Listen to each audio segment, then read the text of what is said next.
And as we're walking, I'll never forget it, there was a little girl next to me. She was wearing a white dress. I'll never forget that. Probably 8 or 9 years old. And as I looked down at her, I was just shocked by how small her shoes were. This little girl was wearing these shoes that were way too small for her feet. This is Kenton Lee. In 2007, Kenton traveled to Kenya after recently graduating from college. It was a decision that changed the young American's life beyond anything he could have ever imagined.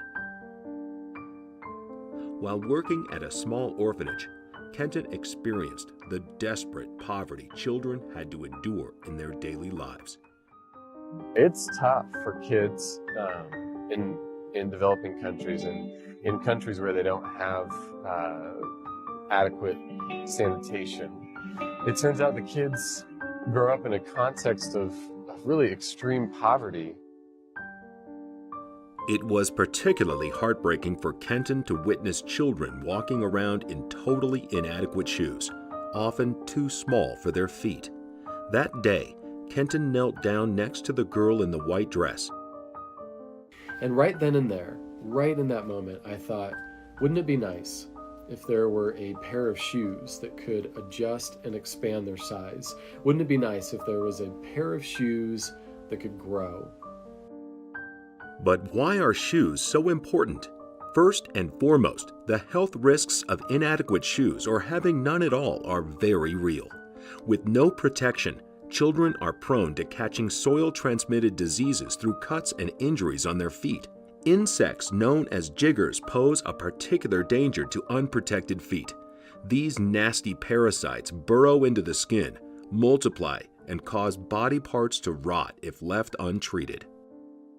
They grow up in a really dirty place, and then for most of them, they don't have enough sanitation, enough clean water, enough clothing, or enough shoes to protect them from the places where they live.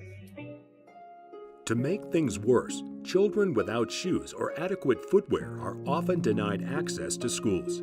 Without a proper education, it becomes extremely difficult for kids to lift themselves out of poverty and follow their dreams.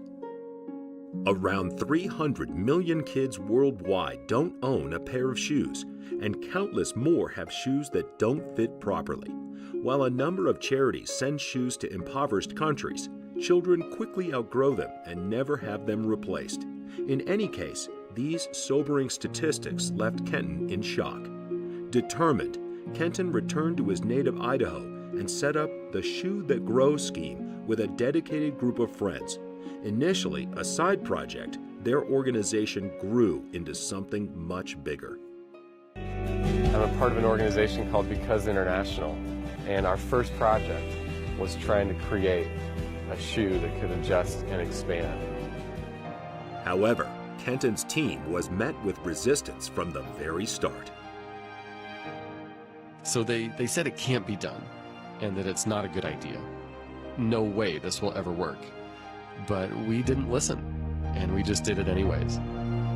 Indeed, it was no easy task for Kenton and his team as they had to dedicate much of their free time to the cause.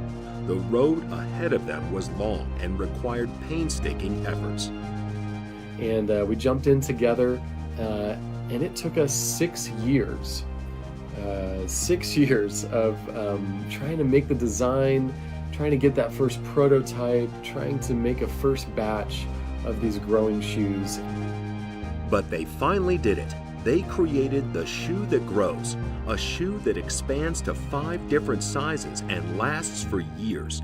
The sole is made of compressed rubber, very similar to tire rubber. The rest of the shoe is a high-quality leather. In the fall of 2014, Kenton and his team launched their first official batch of 3,000 shoes. Despite this achievement, Kenton still considered the Shoe That Grows to be a hobby, a side project. But that all changed in April 2015. So 5 years ago, we accidentally went viral. We had a story come out online about our shoes, and so many other websites picked up the story. So many news outlets and media were wanting interviews with me to talk about the shoe that grows. I mean, it just took off overnight. With increased global support, Kenton was able to get the local population involved in the project. This is how Japet Apondu, who himself grew up in the slums, became program manager for Kenya. And right now I'm out here doing what I normally like doing best, meeting the kids. I'm heading to one of the locations that a group of kids will be benefiting from the awareness of wear a pair. At this education center in the slums of Nairobi, the children are either orphaned or have parents with no money at all. While these kids have had a tough start in life, a simple pair of shoes that fit can begin to put them on track for a brighter future. As operations expanded, so too did the number of shoes manufactured. That now, in the last 5 years, we've distributed more than 300,000 pairs of the shoe that grows to kids in over 100 countries. The shoes have helped these children improve their health, attend school more frequently, and feel more confident. Most tellingly, all of these factors have given impoverished kids the opportunity to dream of a better future, like Precious Baraka, a 10-year-old schoolgirl from Kenya. I wear my shoes because they protect me from getting jiggers and to be a talented dancer. I love dancing because dancing makes me happy. To celebrate his organization's 10-year anniversary, Kenton took a trip to where it all began, Kenya. It is so surreal and amazing to be back in Kenya. When I was here 10 years ago, I was by myself. And now being here with over 40 people on a trip, it's just unbelievable. 10 years ago it was just me, and now it's so much more. There was a lot of meaning behind Kenton's trip to Kenya. In his view, the best solutions can only be found when you get up close and personal with the problems at hand. Because International, our mission is to use products as solutions to alleviate poverty. But I'm a big believer that innovation happens up close. When I lived in Kenya, just for those few months, I was there and I was up close to it and I could see it. And I really think that's the only reason I had the idea for the shoe that grows. Kenton's organization bases its work on practical compassion. But what does this mean in practice? For Kenton and his team, it's not about grand gestures, but the small things that make a big difference to someone's everyday life. Driving an elderly neighbor to the store, picking up their prescriptions, carrying out repairs around their home. This all may seem trivial, but these are small things that have a huge impact on the elderly neighbor's life. That's practical compassion. In the same way, Kenton created a simple adjustable shoe to make a big change to children's lives around the world. For example, the shoe that grows gives young people access to education, which can greatly improve their future prospects.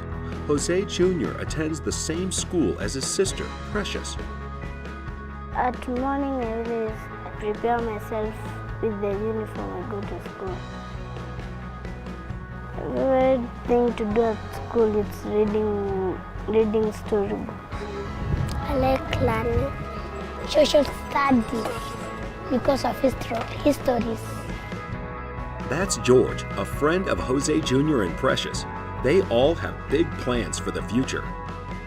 When I grow up, I want to be a footballer. I want to be seen in the TV, in the television. Being a dancer is what I wanted when I was a small boy. The first time I saw my sister dancing and then I started learning to dance. It always makes me happy. When there's hope, anything is possible. The children seem to love their new shoes, shoes which have changed their lives. I like these shoes because they expand, and even when you have a big foot, you can wear it also. What a ride it has been for the Shoe That Grows. This started out as a side hobby for Kenton and his friends. It was something they were incredibly passionate about, but they never dreamed it would become the worldwide movement that it is today.